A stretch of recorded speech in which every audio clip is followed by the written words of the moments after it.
해오름 시청자 여러분 안녕하십니까. 차 한잔의 도론도담 시간입니다. 자, 일단 경치 감상부터 하시겠습니다.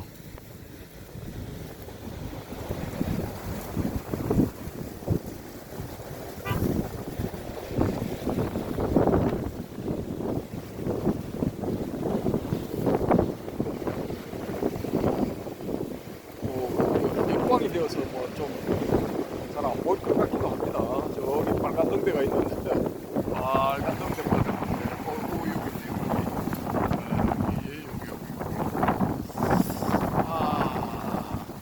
여기. 실물로 보시면은 참 괜찮은데, 화면으로 보니까 역광 때문에 조금 그런 것 같습니다. 제가 지금 지고 있는 쪽이라 가지고 서서히 이 햇살이 이쪽이고 있어서 조금 그렇습니다. 관상되니까 일단 뭐 제대로 파도로 밀려오고 있습니다. 네, 영도 동삼중리의 바닷가가 되겠습니다. 자, 앞차 나갔네요. 우리 차 앞으로 조금 당길까요?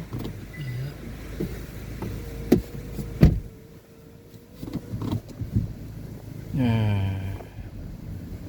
어이구, 감사합니다. 됐습니다. 오늘의 주제는 경어선사 열반을 얻었을까가 되겠습니다. 자, 우리 해오름님, 이 한국 불교, 한국 선불교죠. 선불교의 건세 중흥조라고 일컬어지는 경허 성우선사, 이분은 열반을 얻었을까요? 네. 열반을 얻었어요. 네. 정말입니까? 저는 그렇게 보입니다. 좋아. 그러면 여기서 이제 다음 질문. 그러면은 경허 스님이 얻은 열반은 어떤 것입니까? 잘 모릅니다. 저 다음 질문. 경허 스님이 얻은 열반은 석가모니 부다가 얻은 열반하고 같습니까? 같습니다. 똑같다고요? 네.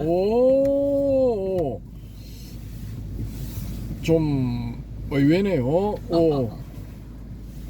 왜냐하면은 제가 이제 이 초기불교 선불교 이 책을 쓰고 난 다음에 어느 스님한테서 전화가 왔어요. 그래서 이분이 이제 그때는 이제 아주 유명한 분이야. 유명한 분이고, 이분이 이제 조실도 안 하시고 방장도 안 하시고 뭐 기타 등등 감투는 아무것도 안 하시는 분이야. 그래서 그냥 수좌 땡땡 이렇게 알려진 분이야. 근데 이 뭐 은근히 유명세를 타고 있던 그런 분이었는데, 그래서 문경에 있는 그 유명한 사찰이 있죠. 문경에 이제 비업사라고 있죠. 비업 AB 할 때 비업. 그 비업사에 계시던 분이었는데 전화가 왔어요. 그래서 이제 뭐 이런 이야기 저런 이야기를 좀 이제 통화상으로는 이제 길다고 할 정도로 좀 이야기를 나눴는데, 이분이 하시는 말씀이 당신이 그래 낸 책을 잘 봤다. 좀 이렇게 감명 깊게 봤다. 여러 가지 뭐 느끼는 점이 있었다. 그런데 내가 한 가지 궁금한 점이 있어서 이제 질문을 하겠다. 이렇게 말씀을 하시면서 이 반야심경에 마지막에 나오는 그 열반을 얻었다라는 그런 표현이 있죠, 그죠? 반야심경 맨 마지막에 가면 열반을 얻잖아요. 구경열반이잖아요, 구경열반. 그때의 그 열반하고 이 석가모니 부의 열반이 같냐 다르냐, 이 질문을 하시더라고요. 그거 제가 뭐라고 했겠습니까? 니 바보. 왜 니 바보라고 해야 되죠? 묻는 니 바보. 그러면 우리 회원님이 그 질문을 받으면 그 니 바보 말고 그러면 같다 아니다 요걸 가지고 이제 답변을 하면은 같다고 하시겠습니까? 다르다고 하시겠습니까? 같다고 하겠습니다. 저도 똑같이 이야기를 했거든요. 같습니다 이렇게 하니까 이분이 자기는 이제 다르게 본다라고 말씀을 하셔요. 그래서 다른 견해로 보는데 본인이 봤을 때는 대승불교에서 말하는 열반하고 이 소승불교 혹은 초기불교에서 말하는 열반하고는 다르다라는 거예요. 뉘앙스가 살짝 다르다. 자기는 다르다고 보는데 같다라고 하니까 좀 의외다 라는 그런 말씀을 하시더라고요. 그래서 이제 이 제가 그 말씀에 이제 다시 이 설명을 좀 덧붙였는데 뭐라고 했겠습니까? 모릅니다. 그건 본인이 더 잘 알겠죠. 알 수가 없죠, 그죠? 그렇죠. 개인의 견해니까 순전히 개인적인 거니까. 그래서 제가 뭐라고 말씀을 드렸냐면은 그렇게 보실 수도 있다.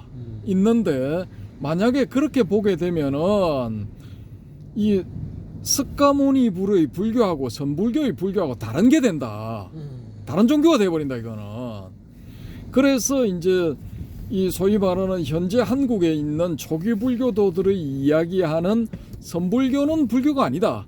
선불교는 조도일 뿐이다. 조사들의 도일 뿐이다. 라는 그런 이야기가 성립하게 된다. 그런 빌미를 주게 된다. 그렇기 때문에 그런 그 미묘한 그런 차이는 접어두고 일단은 같다고 이야기하는 게 옳은 것 같습니다. 이렇게 말씀을 드렸거든요. 근데 그분도 그것도 뭐 일리가 있는 이야기인데 우리는 이제 본질적인 측면에서 논해야 되지 않겠느냐라고 이런 말씀을 하시고 한번 이제 놀러 오라고 말씀을 하셔요. 그래 거기는 이제 일반인들의 출입이 금지되어 있는데 앞에 그 통제소가 있는데 통제소에서 그 자기가 오라고 했다. 그 이제 그 아무개 스님이요. 이렇게 오라고 하셔서 이제 왔다라고 하면은 무사 통과가 될 테니까 그렇게 했어도 안 되면은 이제 거기서 전화를 하면 된다 이렇게 말씀을 하셔요. 그리고 자기 직통 전화번호를 말씀을 해주셔. 근데 어쨌든 간에 그래서 이제 제가 그 뒤에 한번 가봐야 되겠다. 거기는 안 가봤거든요, 제가. 그래서 한번 가봐야 되겠다 하고 이제 그 저를 찾아봤어. 찾아보니까 저 같은 뚜벅이가 갈 수 있는 데가 아니야. 이 자차가 없으면 못 가. 예. 그래서 뭐 버스가 뭐 어쩌고 저쩌고 있기는 있던데 그렇게 해가지고는 하루 안에 갔다 올 수가 없어. 1박 2일을 최소 1박 2일을 잡아야 돼. 그래서 도저히 안 되겠다 해서 제가 포기를 했거든요. 포기를 하고 이제 막 전화하고 서로 의견을 교환을 했으니까 됐다라고 이렇게 생각을 하고 있었는데 그 뒤에 그분이 또 산을 한번 내려오셔가지고 또 뭐 이렇게 작년인가 재작년인가에 이게 이제 소신공양을 하셨다라는 그 분 있죠, 그죠? 그분하고 또 그분이 먼저 찾아가서 이 스님을 만나고 또 이제 산을 내려오셔가지고 또 뭐 서울에도 한번 오시고 뭐 이렇게 저렇게 하시더라고요. 그때 저는 속으로 저분이 저 산문을 내려오시면 안 되는데 하고 말았거든요. 근데 그 뒤에 뭐 이렇게 몇 년 전인가 산에 이렇게 그 대중스님들하고 같이 절 뒷산에 이렇게 산행을 하시고 내려오시다가 이게 그 표현에 이 신문에 보도된 바에 의할 것 같으면은 뭐 낭떠러지에서 잘못 실족을 하셔가지고 낭떠러지에서 굴러 떨어지는 바람에 입장을 하셨다 뭐 이렇게 나왔어요. 제이모 스님. 그분이 JM. 그렇죠. 그렇죠. JM이죠. 그러면은 뭐 아실 분은 다 아시겠네. 그분인데 어쨌든 이제 뭐 한번 만나서 이런저런 이야기를 뭐 나누면은 뭐 좀 뜻깊겠다 뭐 이렇게 생각을 했는데 그분이 또 조계사도 오시더라고요. 서울 오신 김에 뭐 조계사도 한번 구경을 하시고 뭐 들러시고 뭐 이렇게 하셨다는데 그거는 뭐 특수한 목적을 가지고 오신 거기 때문에 제가 가서 뭐 끼어들 그런 자리가 아니더라고요, 보니까. 그래서 제가 연락을 할까 하다가 말았는데 어쨌든 간에 뭐 그런 에피소드가 있었고 그래서 이제 이 열반이라는 부분, 그래서 한국의 초기 불교 하시는 분들이 설명하시는 그 열반이라는 부분, 그건 이제 뭐 이제 단순화 시켜버리면은 고가 없는 상태거든요. 고가 없는 상태. 고가 없는 상태인데 그 고가 없는 상태를 과연 열반이라 할 수 있을까? 저는 좀 의문을 가져요. 거기에. 우리 저 해오름님은 고가 없는 상태를 열반이라고 생각하십니까? 그렇다고 봐야죠. 오, 좀 더 뭐 열반의 범위를 이렇게 많이 확장 안 시키고 예. 이렇게 본다면은 그것도 열반이라고 봐야죠. 그럼 우리 저 해오름님은 대성불교의 열반경을 한번 보셨나요? 모르겠습니다. 봤는지 안 봤는지 기억이 안 납니다. 한번 슬쩍 본 것 같기도 하고 안 본 것 같기도 하고 기억력이 이제 옛날 같지 않았어요. 열반을 봤는 것 같기도 하고 안 봤는 것 같기도 모르겠네.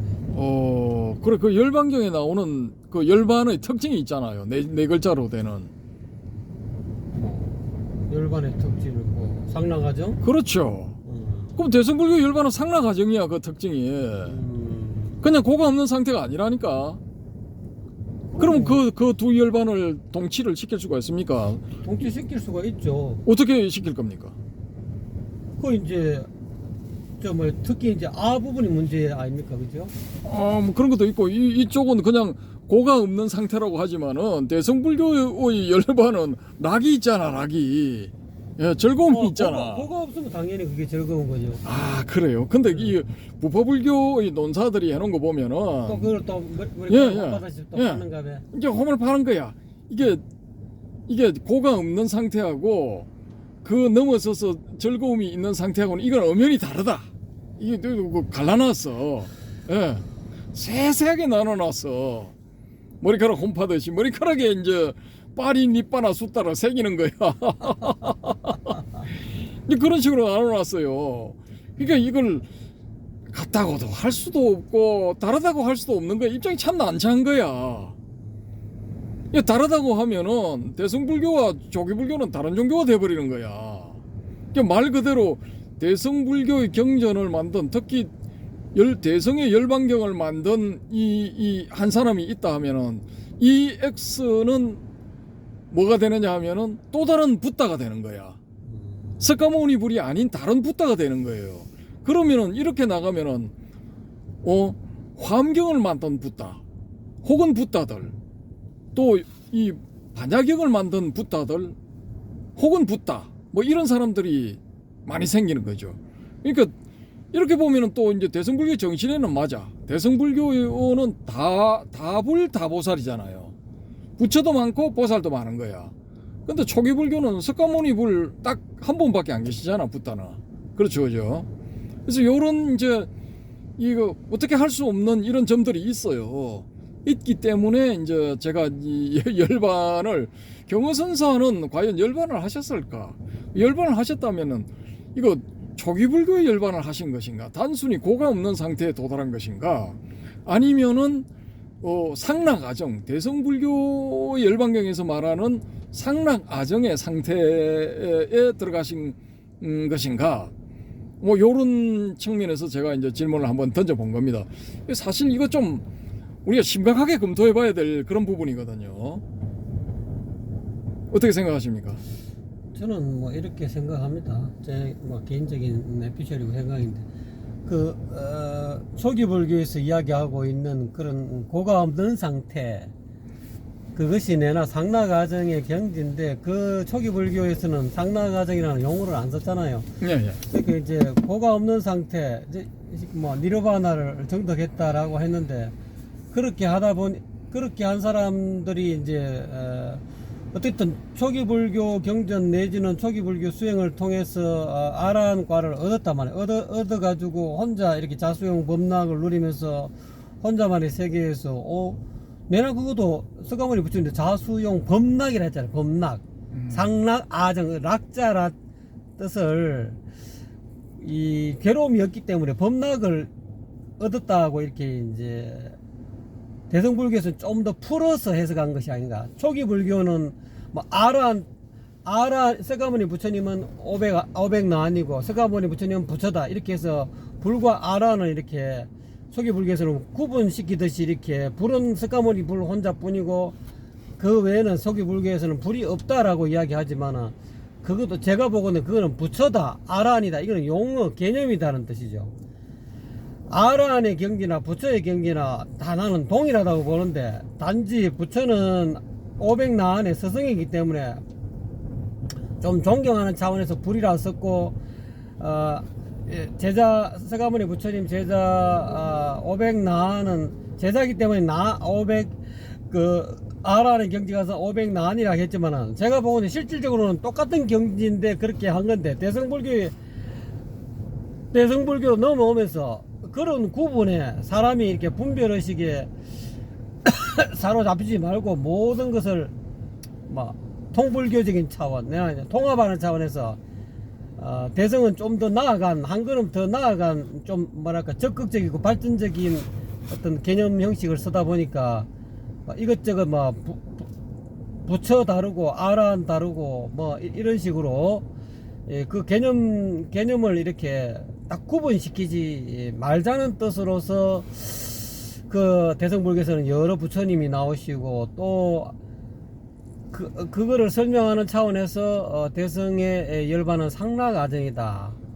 늘 변함없고 늘 법락이 충만하고 늘 참나가 눈앞에 여여히 드러나고, 참나는 청정한 그런 어떤 마음의 상태다라는 것을 그 네 글자로 아마 풀어서 열반의 상태를 대성에서는 그거로 열반에 제대로 들어가려면 이 상락아정이라는 이거를 가지고 자기 어떤 열반의 상태를 점검해라는 뜻으로서 상락아정이라는 것을 이 수면 위로 이 개념으로 떠올렸지 않느냐. 만약에 상락아정이 되지 않는다면 그건 진정한 의미에서 열반은 아니다.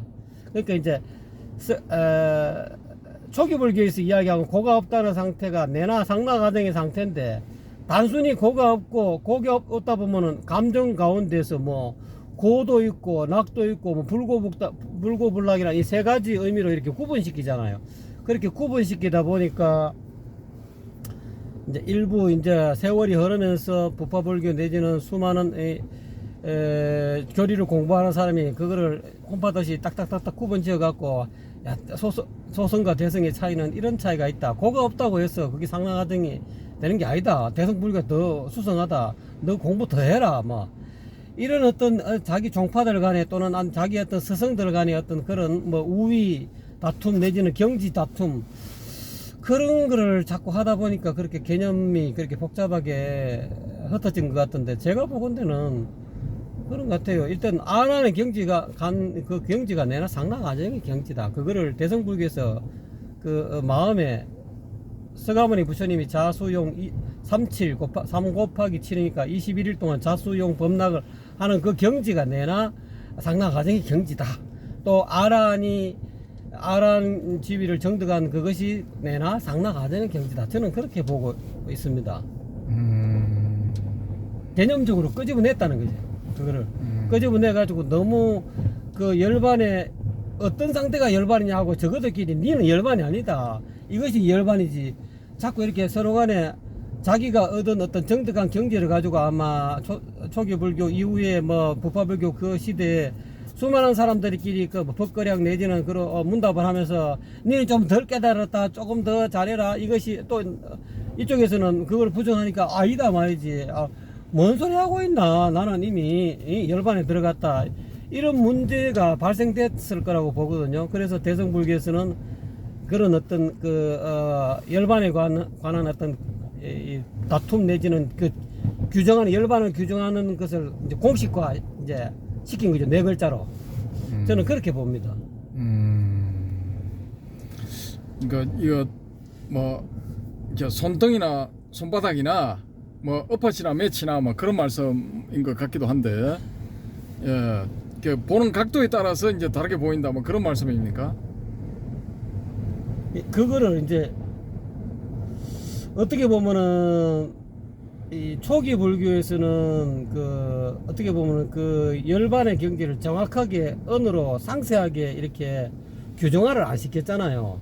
단지 이게 뭐 사성제를 이야기하고 연기를 이야기하면서 무명을 제거해서 그야말로 고진멸도 가운데 고를 제거해서 멸의 경지에 갔다. 멸이 내나 열반이니까 그 경지에 갔다라고 해서 그래서 어쨌든 간에 이런 어떤 수행을 통해서 열반에 가자. 이제 그런 뜻으로 했는데 막상 이제 그 이후에 서가모니 부처님 열반에 드시고 그 이후에 제자들이 나오면서 그 깨달은 그 경지를 가지고 조금 이렇게 서로 간에 왈가왈부가 있었지 않느냐. 그래서 대성불교의 뭐 용수라든지 걸출한 대성불교의 그런 논사 내지는 그런 조사들이 나오면서 이제 그런 열반을 얻은 사람은 상나 가정에 이런 어떤 네 가지 덕을 전부 다 갖출 수밖에 없다. 이것이 안 갖춰지고 안 갖춰지면 그런 진정한 의미에서 열반의 경지에 들어갔다 할 수 없다 하는 그거를 이렇게 드러낸 것 같아요. 수면위로 열반의 어떤 속성을 우리가 수박 맛을 이야기하라 하면은 수박을 먹은 사람만이 수박 맛을 알 수가 있지만은 그 수박 맛을 이제 언어적으로 표현한 거다. 열반의 맛이 이런 맛이다 하고 언어적으로 표현해 놓으면서 그 이후에 불법을 공부하는 사람들이 자기가 깨친 바를 한번 그 상나가정이라는 그 어떤 그 열반의 맛에 범나게 비추어서 한번 반추해봐라. 과연 너의 열반의 경지가 항상 하냐, 늘 눈앞에 여유히 드러나느냐, 그리고 늘 이게 범락이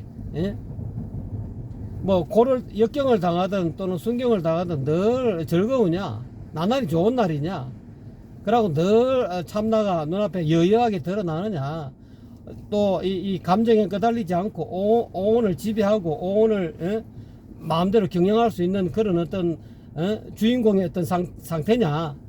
그렇게 해서 그 다음에 마지막에는 그것이 진짜 마음에 한 점의 티끌도 없는 그런 청정한 상태냐. 그런 걸 자기 점검하라는 뜻에서 대성에서는 그런 네 가지 덕을 끄집어내지 않느냐. 저는 그렇게 보고 있습니다. 오, 좋습니다. 이렇게 장황하게 설명을 잘 해주셨는데, 그러면 여기서 이제 또 생기는 질문 하나. 우리 경허 성우 선사님은 지금도 그러면은 열반락에 쌓여서 열반락을 즐기고 계실까요? 죽은 사람을 갖고 그렇게 이야기 질문하는 자체가 조금 어폐가 있는 것 같습니다. 아니 뭐 열반경에 이러면 상나 가정이니까 즐기고 있어야 맞는 거죠. 그거는 아트만적인 개별적인 어떤 차원에서 이미 다 무효로 이 몸이 쉽게 말하는 육권과 육경 내지는 모든 색소상식들이 다 흩어져 가지고 우리가 무상기에서 이야기한 대로 막 다 공으로 돌아가고 귀공해버렸는데, 그럼 기공해버리면 본래로 쉽게 말하자면 요거를 또 개념적으로 이야기하면 또 여러분도 오해하시겠네. 어쨌든 이 공간이 있잖아요. 이 지금 자동차 안에 이 공간, 자동차 바깥의 공간, 자동차 바깥의 공간과 자동차 안의 공간이 원래는 공간이 같잖아요. 그러면 우리가 사람이 산다는 것은 이 자동차 형태가 다 다르듯이 사람의 형태가 다 다르잖아요. 또 안에 이 꾸미는 형태가 다 다르고. 그러면 열반에 들었다는 것은 이 자동차가 운행을 하다가 80년 내지 100년 동안 운행하다가 이 자동차 더 이상 고장이 나서 뭐 엔진이라든지 여러 가지 이 문제로 인해서 자동차가 못 가게 생겼다 이 말이죠. 폐차 처벌하면 그 공간이 어디로 갔습니까? 그러면 경허선사의 경허선사의 자동차의 이 텅 빈 공간은 어디로 가느냐고 그 질문하는 뉘앙스가 이 몸은 다 무너졌는데 경허선사가 별도로 어디 공간이 또 따로 있다라는 그런 식으로 지금 뉘앙스가 들려서 제가 대답하기가 좀 그렇거든요. 일단 이것이 육신이 다 무너지고 색소상식이 다 공으로 돌아가 버리면은 이 자동차 안에 있는 이 공간, 이 경허선사가 가지고 있던 이 불성, 여여하게 빛나는 자성청정심이 이 껍데기, 이 송동욱이라는 경허라는 이 껍데기를 벗어 던지고 탈각 비성해버렸으면은 이 바깥에 있는 공간하고 이렇게 합치가 됐을 거라 이 말입니다. 오고 감이 없다 이 말이죠. 단지 이 자동차를 가지고 앞에다 경허라는 이름으로 한 8, 90년 운행하다가 그냥 가셨다는 거지. 근데 지금 와서 방가사님 그렇게 질문하시니까 지금도 뭐 열반을 누리시 거기는 뭐 열반을 누리고 자시고 그런 말 자체가 성립이 안 되는 것 같아요. 이미 본래로 돌아가는 사람 돌아간 분을 가지고 지금도 뭐 열반을 뭐 이렇게 그래 그 질문에 대해서 제가 또 이해를 잘못하고 있는지 모르겠습니다. 방가사님 질문을 여기서 제가 이제 보충 설명을 좀 드리자면은 예, 유여열반, 무여열반은 예, 초기 불교 초기에는 어떻게 생각을 개념 설명을 했냐면은 예. 유여열반은 이 몸을 가진 상태에서 열반에 도달한 것, 예. 그러니까 붓다와 아라한들 예. 이런 케이스가 유여열반이고 무여열반은 단적으로 말해서 사망하고 난 뒤에 는 남은 게 없다 이거죠. 육신조차 이제 남아있지 않다 해서 무여열반이라고 표현을 했거든요. 그게 이제 좀 뒤로 오면서 해석에 이제 조금 이렇게 뉘앙스를 달리하면서 이게 부텀으로 인해서 스카모니불 같은 경우도 이제 법신불로 상주한다. 그게 나오는 게 이제 법화경이잖아요. 무시 이래로 있어 왔지만은 중생들을 가르치기 위해서 생로병사를 보여준 것이다. 소위 말하는 구원실성의 붓다가 그 법신불에 나오는 거잖아요. 그죠? 자, 그러면은 우리가 여기서 아에 대해서 또 다른 해석을 한번 시도해 볼 수 있다라는 겁니다. 우리 그 바람의 금객님이 누누이 말씀하셨듯이 이제 아라는 건 없다. 참나가 됐든 진화가 됐든 뭐라고 하든 간에 그런 건 없다. 근데 우리 좀 전에 우리 해오롬님이 설명하신 거 자동차 안의 공간과 바깥의 공간 이거 이렇게 말씀을 하셨는데 그게 소위 말하는 이제 말을 싹 바꿔버리면은 범하이려하고 똑같아요 설명이. 그러니까. 예. 그래서 그 범하이려적인 설명이다 하면은 또 초기불교 하시는 분들은 무슨 힌두교 거를 갖다 붙이느냐 하는데 요걸 이 종교 발달사를 공부를 좀 하셔야 돼 그런 분들은. 초기불 그 범하일려라는 개념이 원래 범하일려라는 개념이 있고 붓다가 나와가지고 그 범하일려 개념을 깨었다 이게 아니에요. 이 제대로 좀 이렇게 공부를 착 해보시면은 붓다가 나오기 이전의 그 브라흐만 교에서는 그 종교의 바라문들은 범하일려를 외칠 필요가 없어.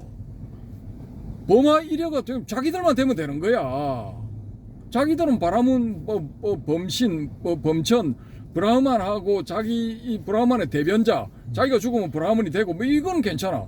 근데 범하일려라고 이렇게 해버리면은 자기들이 멸시하고 경멸하는 그 수드라 밑에 있는 그 불가촉 천민과 같은 아주 낮은 그런 그 계급의 거의 짐승 취급하는 그런 존재들도 결국은 범하일려가 된다는 거야. 예. 그렇기 때문에 이런 개념은 붓다 이전에는 생겨날 수가 없어. 붓다가 출세했을 때 그때 이제 자유사상가들, 그 소위 육사외도라고 불리는 자유사상가들이 있었잖아요. 그 외에도 보면은 뭐 90몇 종이니 혹은 뭐 수백 종이니 이런 가르침이 있었다는 기록이 있어. 그러니까 그런 자유사상가들이 나와가지고 새로운 어떤 그 활로를 열고 그러니까 이 바라문교가 망하기 일보 직전까지 몰리면서 자기들도 이 사상적인 변신을 꾀해야 되는데 그 중에서 불교의 이론이 가장 발달해 있으니까 거기서 이렇게 자기들한테 도움되는 걸 가져온 게 그게 범하일려의 사상이다라고 저는 그렇게 봅니다. 그리고 우파니샤드 같은 것도 스카모니 이전에는 우파니샤드 사상이 없었어요. 그거는 그 인도에서 뭐 델리대에서 석사 박사하면서 십수년 동안 그 분야를 판 그 조박이 다 그거는 자기 맨 처음에 이거 귀국해가지고 경서문에서 200권인가 300권 처음 저서를 낼 때 그 안에 자세하게 다 나와 있어요. 그 야주냐 발카라는 그 어떤 그 우파니샤드의 대표적인 인물이 이 불교 이전의 인물이면은 초기 불교의 어떤 그 전적들에 이게 등장을 해야 돼요. 이 인물이 육사외도로 기타 등등 외도들도 다 인물 이름들이 나오는데 이 이름은 안 나와 거기에. 그러면은 이거는 불교 이후의 인물이지 이전의 인물이 아닌 거야. 우파니샤드라는 게 무릎과 무릎을 맞대고 철학적인 토론을 한다 그런 건데 철학적인 토론, 영적인 토론을 할 필요가 없어. 걔네들은 그냥 신에게 제사를 지내고 신의 대변자로서 이 인민들을 지배하는 그런 위치면은 최고지. 뭐하러 범하 이려내고 뭐 우파니샤드 할 필요가 뭐 있어요. 신에게 공물 드리는 그런 제사 지내는 그런 내용만 잘잘 외워가지고 지 아들들한테 그 내용만 외우게 해가지고 세습적으로 자기의 지위를 물려주기만 하면 그걸로 오케이지. 거기서 세상 사람들을 깨어나게 할 필요가 뭐가 있냐 이거지.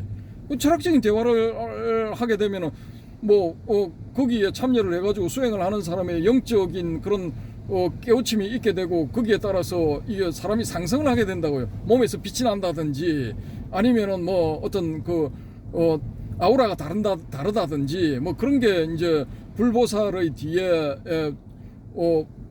후광이나 몸 뒤에 나타나는 빛이라든지 아니면 머리 뒷부분에 나타나는 빛 그런 걸로 다 표현이 돼 있잖아요. 그죠?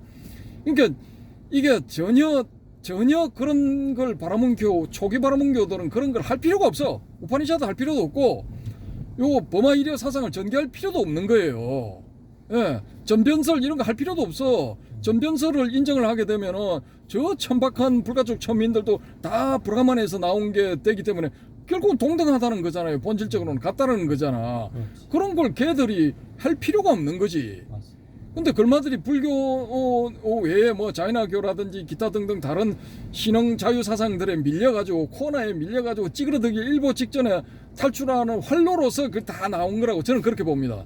그렇게 해서 걔들도 지금 이제 살아남아 있잖아요. 예. 인도에서는 최대 종교로 살아남아 있지. 한 10억 명 이상이 지금 믿고 있잖아요. 인도에 가면 거의 다 힌두교지. 거기 인구가 지금 14억을 돌파했다 그러거든요. 공식적으로. 아무튼 그렇게 되어 있는데 이게 또 재밌는 게 뭐냐 하면은 제가 80년도 이제 초반에 그 대학 다닐 때는 이 누구더라 그 이름을 제가 저자 이름을 까먹었는데 댄싱 우리 마스터즈라는 그 영어 원제목의 어느 저자가 책을 쓴 게 있어요. 댄싱 우리 마스터즈, 춤추는 물리 이 사부들 이런 의미거든요. 그죠? 이게 그 물리학자들 중에 깊이 들어간 사람은 불교의 선사하고 비슷한 소리를 하더라 이거예요. 혹은 대성불교의 경전에 적혀 있는 것과 비슷한 소리를 하더라 이 말이지. 그래서 이제 이게 지금 그 이후로 벌써 80년 초반이니까 지금 한 40년 흘렀잖아요. 그죠? 40년 흐르면서 양자역학의 눈부신 발전이 있었어. 그래서 최근에 올라온 따끈따끈한 소식은 뭐냐면은 우리가 한 7, 80년 혹은 100년 가까이 문제를 삼은 게 뭐냐면은 과연 우리 눈에 보이는 게 저게 입자인가 파동인가, 본질적으로 입자인가 파동인가 이걸 가지고 문제를 좀 삼았거든요. 문제를 삼아가지고 열심히 연구들을 해왔는데 통상 우리가 알고 있던 입자라는 게 사실은 파동적인 성질도 가지고 있더라. 그 본질 밑으로 들어가니까 쪼개고 들어가 보니까 이게 파동의 성질도 갖고 있더라. 이게 밝혀졌잖아요. 우리가 보는 이제 태양에서 나오는 빛 알갱이, 저 빛 알갱이도 사실은 파동적인 성질도 있더라라는 거죠. 보기에 따라서 입자가 되었다가 파동이 되었다가 하더라라는 거예요. 근데 지금 어디까지 갔느냐? 모 연구소의 연구에 의할 것 같으면은 우리가 입자라고 생각하고 있는 것들, 이제 그게 이제 원자를 쪼개 보니까 원자 안에 가운데에 이제 양성자가 있고 그 주변에 또 중성자가 또 몇 개가 붙어 있고 그런데 몇 개가 붙어 있느냐, 하나 붙어 있냐, 두 개 붙어 있냐에 따라서 입자의 성질이 달라진다. 그런 식으로 쭉 이렇게 진행이 되다가 그걸 또 쪼개 보니까 쿼크라는 게 있더라. 업 쿼크, 다운 쿼크가 있고 이게 몇 개가 붙어 있느냐에 따라 성질이 또 달라지더라. 그런 게 붙는데 글론이라는 매개체가 있어서 이걸 단단히 결속을 시켜주더라. 어쩌고 저쩌고 이렇게 됐죠. 근데 거기서 이제 힉스 입자도 나오고 오만 개 다 나왔잖아요. 힉스 입자를 예견한 사람은 그게 이제 발견이 되니까 노벨 물리학상을 받고 그랬죠. 몇 년 전에. 지금 어떤 게 나왔느냐? 야, 그게 사실은 우리가 입자라고 생각하는 게 이게 정보들의 양자 얽힘이더라. 조금 생소한 단어일 수도 있는데 정보의 양자 얽힘이더라. 여기까지 지금 진행이 돼 있어요. 그러면은 우리가 상락아정에 있어서 대성불교의 열반경에서 말하는 상락아정에 있어서 아도 이게 사실은 정보의 얽힘이다 이거예요. 정보의 얽힘. 예. 그러니까 이게 우주의 근원적인 측면으로, 본질적인 측면으로 쫙 들어가 보면은 모든 것이 이게 정보의 얽힘이야. 정보가 얽혔다가 풀어졌다가 얽혔다가 풀어졌다가 하는 과정에서 이게 다 만들어진 거야. 이거 산화대지가 다 그렇게 해서 만들어진 결과물이라는 거예요. 그러니까 지금 우리가 봤을 때는 뭐 다 있는 거지. 저 앞에 자동차도 있고, 지금 가고 있는 자동차도 있고, 오고 있는 자동차도 있고, 도로도 있고, 산도 있고, 뭐 이 전봇대도 있고, 저기 빨간 등대가 있고, 물결 따라 점점 거세어지는 파도도 있고, 뭐 여기 이 바람에 이게 휘어지는 갈대도 억센가 갈대인가 이런 것도 있고, 뭐 다 있는 거야. 다 있는 거지만은 본질적인 측면에서는 이런 것들이 다 정보의 얽힘에 의해서 나타나 있는 것에 불과하다라는 거예요. 본질적으로는 모든 게 정보라는 거야. 그럼 우리가 알아는 것도 그게 정보라는 거야. 그러면 열반을 느끼는 나는 이제 고가 사라졌다라고 선언을 하고 불수후유를 주장하는 하게 된 그런 아란들도 사실은 다 정보의 얽힘이야. 정보의 얽힘으로 나타나 있는 거야. 근데 그게 열반을 얻어서 열반을 즐기는 것도, 즐기는 그 자체도 사실은 정보의 얽힘이야. 그럼 이게 어느 순간에 풀려버리면 또 원상태대로 돌아가 버리는 거예요. 예.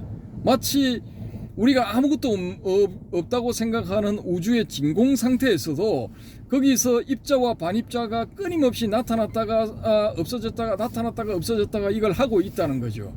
그런 것처럼 단지 우리가 끝으로 봤을 때 지속적으로 보이는 이런 것들도 사실은 입자와 반입자가 이게 서로 얽혀가지고 좀 오래 지속되는 것에 불과한 것이고, 실질적으로 우주 공간에서 입자 반입자가 이렇게 탁 나타났다가 요게 딱 부딪히면은 그게 소멸돼 버리거든요. 사라져 버려.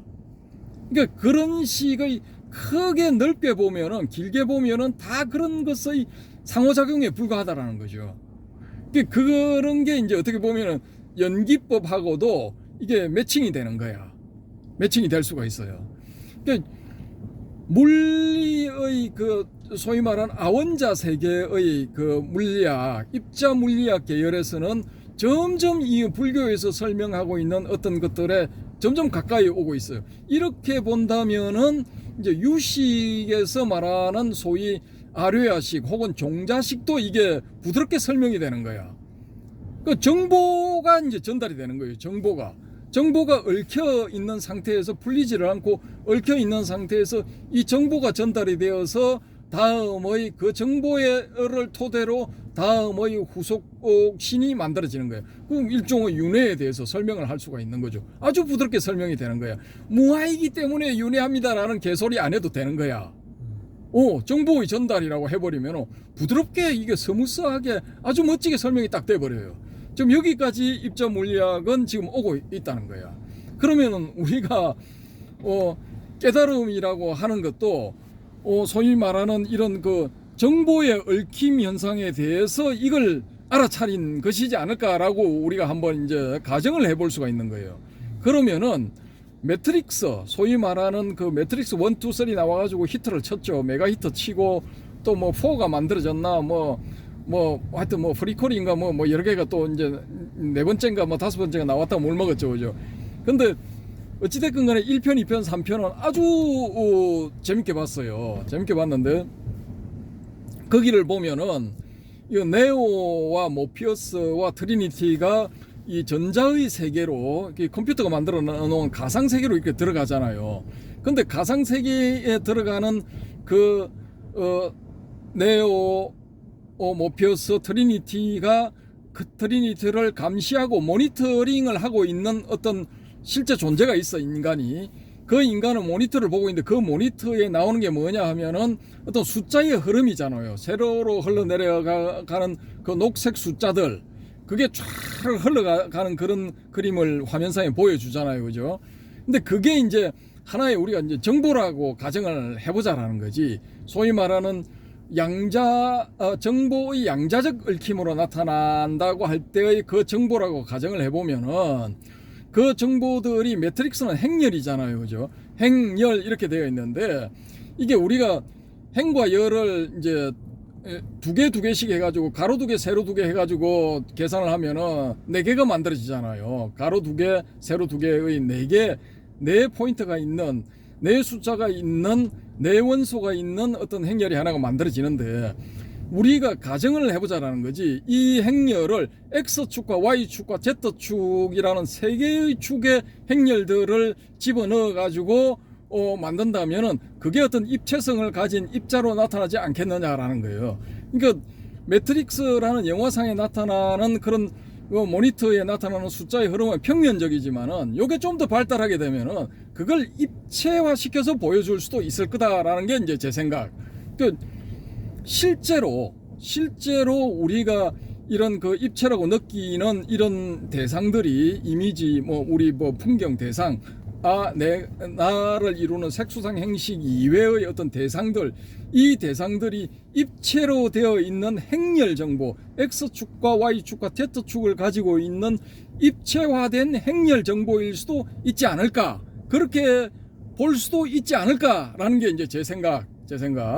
만약에 그렇게 본다면은 이 열반을 얻는 것도 이거 행렬화된 X축, Y축, Z축으로 행렬화되어 있는 나가 X축, Y축, Z축으로 행렬화되어 있는 저 대상의 본질을 알아버리는 거예요. 알아차리는 거지. 그게 깨달음이지 않을까. 그러면은 그것이 열반이지 않을까라고 가정을 해보면은 우리가 열반의 상태에 들어가서 상락 아정한다는 것도 그것도 다 어떤 그 정보들의 소통, 내가 혹은 저 대상이 모두가 다 어떤 정보의 얽혀 있는 상태 혹은 정보의 흐름이다라고 이렇게 알아차리는 것, 그것이 깨달음이지 않을까라는 거죠. 우리 해오롬님 어떻게 생각하십니까? 네, 너무 현대적인 어떤 그런 과학적 상식을 동원해서 요번에 이 방송을 보시는 독자분들은 참 많은 유용한 지식을 우리 방거사님을 통해서 이렇게 습득하실 수 있겠습니다. 굉장히 좀 이렇게 개념적으로 설명하셨지만은 굉장히 일리가 있는 견해십니다. 근데 이제 그게 이 과학이든 안 그러면 종교든 전부 다 이 말로 표현하다 보면 어폐가 있을 수가 있거든. 그래서 이 열반의 경지라는 것은 이제 쉽게 말하면 방거사님이 지금 수박 맛을 정확하게 어떻게 보면 내가 이제까지 이 수박의 맛을 내가 봤는데 이 수박 맛을 이렇게 정의할 수 있다라고 지금 언어로 지금은 진짜 수박 맛의 전체적인 아웃라인을 이렇게 입체적으로 딱 지금 표현한 것 같은 그런 느낌이 내가 받았거든요. 그러니까 이거는 수박 맛을 안 먹어본 사람은 방거사님이 이런 견해에 동의 못해요. 그렇습니까? 그런 어마어마한 지금 견해거든요. 그래서 그런 차원에서 이렇게 접근을 해보면은 그냥 고가 없는 상태. 그러면 정보의 흐름이면 고가 있을 리가 없죠, 그죠?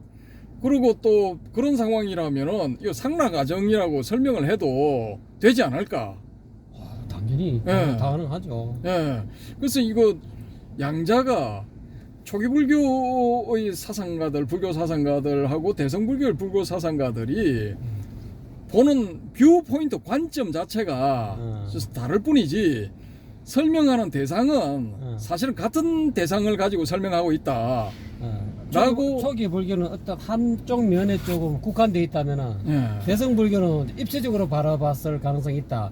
그게 이제 열반의 어떤 한 가지 면만 본 게 아니고 상락아전의 4가지 측면에서 입체적으로 이제 바라본 거죠. 그거를 이제 언어로 표현한 것이고. 그러니까 이제 단순히 이제 초기 불교는 고가 사라졌다. 이런 쪽으로 한쪽만 가지고 설명하다 보니까 조금 이렇게 미진하니까 대성불교 어떤 각자들이 붓다들이 이거 소승불교의 조금 이렇게 미진한 부분을 그런 식으로 상락아정이라는 그런 입체적으로 표현한 것이 아닌가. 그러면은 뭐 경허선사도 뭐 이거 나 흩어지기 싫어 해가지고 나 정보 상태로 돌아가기 싫어 해서 그대로 있을 수도 있겠다 그죠? 그리고 이거 법화경에서 말하는 구원실성의 이 부처님도 구원실성의 석가모니불도 뭐 가능하다고 볼 수 있지 않겠습니까? 그런 어떤 그 부다의 경지에서 보면은 뭐 1억 년, 2억 년 이런 게 뭐 아주 우스운 시간 단위일 수도 있지 않을까? 그럴 수도 예, 있죠. 예. 그럴 수도 있죠. 이 시간이 이미 다 시가 뭐 일념적시 무량급이라 하는 뭐 그러니까 그래서 그런 그 화엄경에서 설명하고 있는 뭐 그런 것들 뭐 일미진중 함시방 예. 일체진중 여교시 예. 이런 것들이 정보의 얽힘이라는 차원에서 이렇게 보면은 이게 말이 되지 않겠느냐라는 거죠. 설명이 부드럽게 되지 않겠느냐라는 겁니다. 그래서 부드럽게 됐다고 봅니다 저는. 예. 그래서 이 분야는 우리 이제 불교를 공부하는 학자님들 이런 분들이 좀 연구를 많이 하셔가지고 또 이제 새로운 경지를 개척하셔야 되지 않을까. 뭐 저는 일단 그렇게 봅니다. 그래서 우리 이 변방에 국토의 동남방에 사는 이 촌딱들 수준에서는 막 요 정도 언급하는 게 적절하지 않나. 맞습니다. 예. 더 넘어가면은 또 저 학자 타이틀 거신 분들이 열받을 것 같아. 예, 그래서 뭐 요 정도에서 이렇게 마치도록 하고요. 또 우리 바람의 금객님, 자유항공님은 딱 이렇게 가끔씩 딱 이렇게 적확하게 딱 찔러 주시는 그 맛이 아주 일품입니다. 선사 자질이 뭐 다분하시고 지금 선사라고 불러도 뭐 괜찮을 것 같아요. 그리고 DDL님도 요즘 떠맛인데 뭐 좀 코멘터리를 해주시고 다른 분들도 뭐 얼마든지 환영합니다. 많이 참여해 주시기 바랍니다. 감사합니다. 고맙습니다.